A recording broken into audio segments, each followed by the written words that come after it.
Et bonjour à tous. Alors aujourd'hui, cette vidéo est faite pour tous ceux qui se demandent pourquoi Dieu laisse-t-il faire autant d'horreurs dans ce monde. C'est une question que j'ai posée évidemment, c'est une question que j'ai mis un certain temps pour avoir une réponse claire. Et bien cette vidéo est là pour y répondre. Donc n'hésitez pas aussi à la partager à tous ceux qui se posent cette question ou qui vous mettent ça dans la tronche quand vous dites que vous croyez en Dieu. Donc pourquoi Dieu laisse-t-il faire autant d'horreurs dans ce monde ?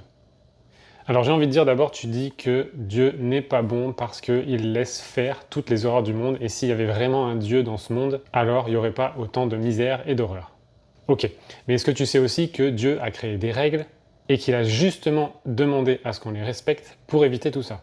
Et en fait, tu es souvent le premier à dire que tu ne peux pas croire en un Dieu juste et bon parce que tu n'as pas forcément non plus envie de suivre ses règles et que ça te contraint. Et bien justement, ces règles ont été créées pour te protéger et protéger ce monde, de ce qu'on voit aujourd'hui justement. Et c'est justement parce que beaucoup ont choisi de ne pas les respecter que ce monde est parti en cacahuète. Et Dieu t'a aussi fait libre, parce qu'il t'aime, il t'a donné le choix. Imposer n'est pas aimer, ça c'est Satan qui impose. Forcer c'est pas aimer, obliger c'est pas aimer. Dieu a tout fait pour te donner des règles que tu devrais respecter pour que ce monde soit meilleur, mais il t'a donné aussi le choix de ne pas les respecter. Il ne t'oblige pas, en tout cas, à les respecter. Et toi, souvent, tu as choisi délibérément de ne pas les respecter. Alors, assume aussi ça. Tu vois, c'est comme si, par exemple, tu grilles un feu rouge et tu te manges une bagnole. C'est qui le responsable? Est-ce que c'est toi? Est-ce que c'est l'autre voiture? Est-ce que c'est celui qui a laissé l'accident se produire? Dieu, par exemple? Bah, c'est toi, mon coco. Parce que tu as décidé délibérément d'enfreindre une règle. Griller le feu rouge. Qui est faite pour te protéger.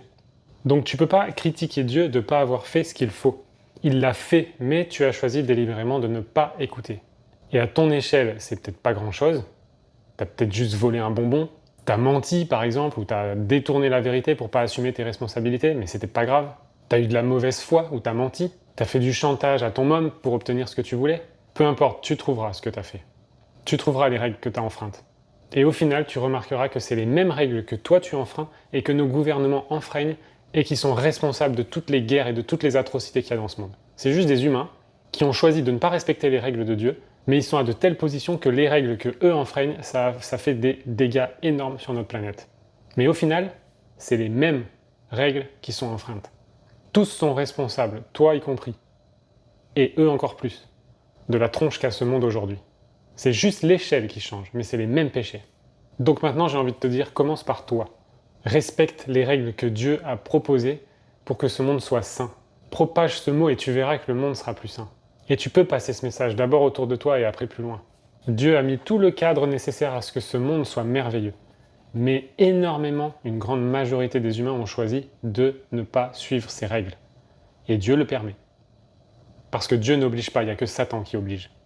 Alors, et pour rappel, donc, je te mets juste les règles de Dieu au cas où tu les as oubliées ou au cas où tu ne les connais pas. Et tu verras du coup à quel point elles sont pertinentes et à quel point si tout le monde les respectait, le monde ne serait pas comme il est aujourd'hui. Donc, commandement numéro 1, tu aimeras ton unique Dieu par-dessus tout. Commandement numéro 2, je les ai un petit peu résumés, tu ne prononceras pas le nom de Dieu en vain, comme juré par exemple. Commandement numéro 3, tu honoreras un jour de repos en mon nom. Il a demandé à ce qu'on ait un jour de repos par semaine, où on ne travaille pas, où on se repose et où on accorde du temps à Dieu. 4e, tu honoreras ton père et ta mère. Tu les respecteras. 5, tu ne tueras pas. 6, tu ne commettras pas d'actes impurs. Dans les actes impurs, par exemple, il y a tout ce qui est sexuel. Je mettrai les trafics d'enfants, enfin tout ça, c'est dans les actes impurs. 7, tu ne voleras pas. 8, tu ne porteras pas de faux témoignages ni ne mentiras. 9, tu ne te laisseras pas aller à des pensées ou des désirs impurs. Ce commandement numéro 9 te dit que c'est pas que les actions que tu fais qui sont importantes, mais c'est aussi les pensées ou les désirs. Si tu penses voler quelqu'un, c'est déjà un péché. Si tu penses violer quelqu'un, c'est déjà un péché.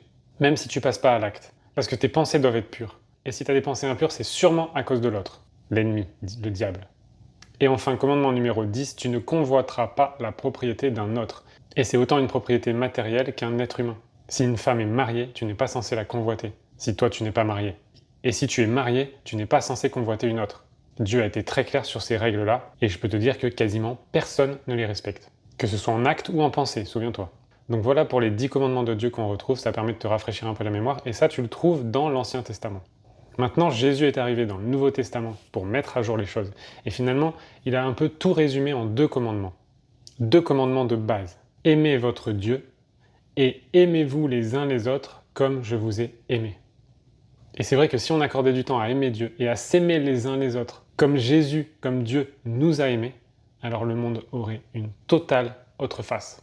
Rien que ça. Et le verset qui correspond, par exemple, c'est Jean 13, 34. « Je vous donne un commandement nouveau, que vous aimiez l'un l'autre, comme je vous ai aimé, que vous aussi, vous vous aimiez l'un l'autre. » Et ce commandement à lui seul changerait toute la donne et ferait de ce monde un monde merveilleux.